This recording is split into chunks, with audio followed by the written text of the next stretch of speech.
Hugely popular US television shows like Shark Tank, Survivor, and even American Idol are based on hit programs from foreign countries. I've now found the next hit reality show that America could import and it would be perfect in the run-up to the 2024 presidential election. The show is a 4-part series called The Conclave, and as the New York Times wrote, it has transfixed the people of Belgium, where it's a runaway hit. The series is billed as a political version of The Bachelor, but it actually seems more akin to Meets The Real World. The way the TV program works is that leaders of Belgium's 7 major political parties, spanning the spectrum from the far right to the far left, including the sitting prime minister, agreed to live together for a weekend in a castle. The politicians were seen in the 4-episode show Cooking, walking together in the woods, and of course debating political issues. There was even a confessional where the political leaders shared their inner political thoughts with the viewers. The show aired ahead of the start of balloting in Belgium's national elections on Sunday, which coincided with elections to the European Union Parliament. As the Dutch language website for the Conclave explains, the premise behind the show was to give the voter an insight into the candidate's beliefs and agenda. And it did just that, such as when Tom Van Grieken, head of the far-right secessionist Vlaams Belang Party, joked when asked if he had started a campfire, yes, with these woke books that I want to ban. As we all know, many a truth is said in jest. The next hit reality show that America could import, and it would be perfect in the run-up to the 2024 presidential election.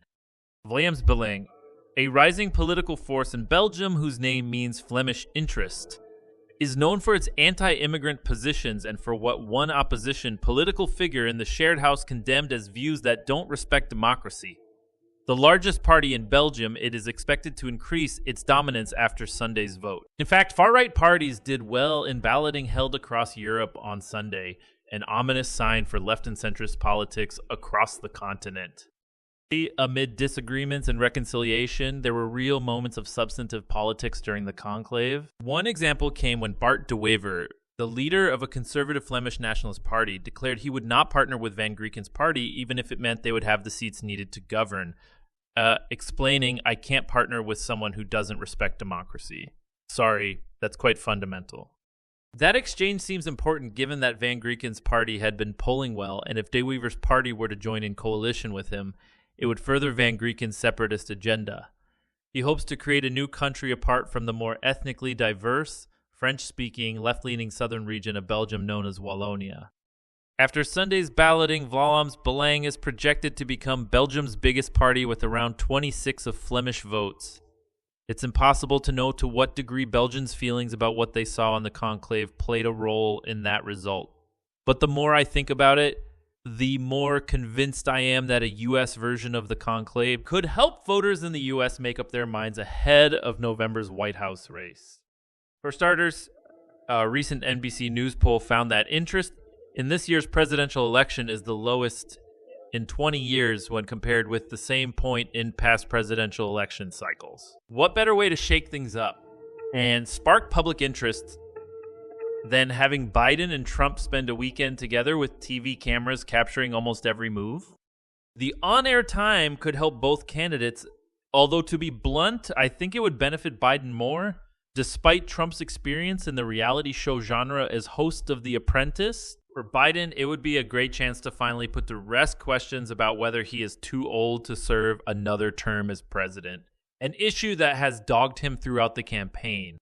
In one episode, Biden could go on his customary bike ride, but rather than biking solo, he could challenge Trump to ride alongside him. The incumbent president could use the outing to show up his Republican challenger on the often raised question of his physical fitness. And during their time living under one roof, he could quiet critics of his mental fitness as well. Biden and Trump would have an opportunity for an untold number of impromptu debates on substantive issues, all caught on camera. My money would be on the incumbent president emerging the hands-down winner in those face-offs. If Biden and Trump were to agree to spend a weekend together in a setting like the conclave where we can watch them interact, cook meals together, and of course talk politics, Americans would tune in, and likely in record numbers.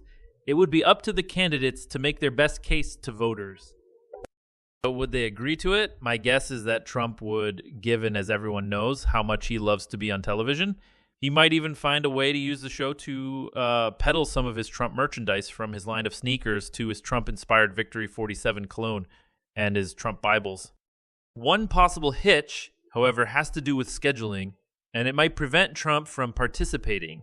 The presumptive GOP presidential nominee is to be sentenced on July 11 in the hush money case tried last month that saw him convicted of 34 felony counts by a New York jury. That means there's a possibility that Trump could be sentenced to prison or home confinement for an extended period of time. If that were to happen, the show would be a no-go.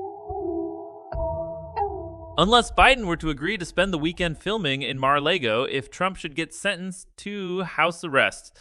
If the former president were to get hard time, Biden would have to be game to spend a weekend in Trump's prison block. Talk about must-see TV.